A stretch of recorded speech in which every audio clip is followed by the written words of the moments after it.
નમસ્તે ખેડૂત મિત્રો, તમારું સ્વાગત છે અમારી ખેડૂત સંઘની યુટ્યુબ ચેનલમાં। તો આજના આ વિડીયોમાં આપણે જીરુના ભાવ, આવકના કારણે બોજ ઘટ્યા હોવાથી ફરી જીરુના વાયદામાં મંદી સાથે જીરુના ભાવમાં તેજી ક્યાં સુધી ટકેલી રહેશે તે સંપૂર્ણ માહિતી વિગતવાર મેળવવાના છીએ। તો વિડીયોમાં બન્યા રહેજો ને ખાસ કરી ચેનલમાં નવા હોય તો સબસ્ક્રાઇબ કરી નાખજો।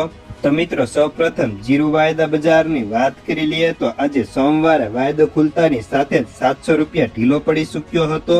તો સાંજના 4 વાગે વાયદામાં 810 રૂપિયા ઘટીને 28,580 રૂપિયા બોલાતા હતા। સાથે જીરુ અંદાજ ઉત્પાદનનો ખૂબ જ મોટો હતો, પરંતુ તે પ્રમાણે જીરુની આવક ન થઈ અને ઉપરાંત સરકારે નિકાસની રજા આપવાના કારણે બજારમાં હાલ ફરી તેજી થયા બાદ આજે મંદી જોવા મળી છે। તે ઉપરાંત હવે ચોમાસું પણ નજદીક આવવાના કારણે હવે છૂટાછવાયા વિસ્તારોમાં વરસાદ થવા લાગ્યો છે। તો ગુજરાતની અંદર પણ હવે ટૂંક સમયમાં ચોમાસાની આગમન થવાની આગાહીઓ ચાલુ થઈ ચૂકી હતી। તો હવે ચોમાસા દરમિયાન જીરુના ભાવ કેવા રહેશે તે પણ એક ખેડૂતોના મનમાં પ્રશ્ન ઉભો થતો હોય છે।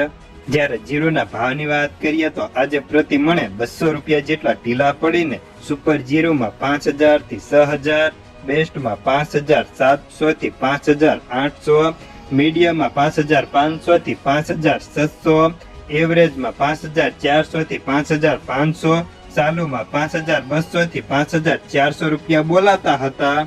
તે ઉપરાંત હવે જીરું રાખવું કે વેચી દેવું તે પણ ખેડૂતોને એક મૂંઝવતો પ્રશ્ન છે। તો જો તેજીની વાત કરીએ તો અત્યારે બજારમાં કોઈ મોટી તેજીની ધારણા નથી, પરંતુ હાલ અત્યારે નિકાસ વેપારો સારા છે, જેના કારણે બજાર 6,000 થઈ ચૂક્યું હતું, પરંતુ ફરી આવકો વધી જતા નિકાસ વેપારોથી વધારે આવક થવાના કારણે બજાર 2 દિવસથી ઢીલું પડી રહ્યું છે ને આવકો વધશે તો બજાર ઘટશે, નહીતર બજાર હજી પણ આવું ચાલુ રહેવાની ધારણા છે।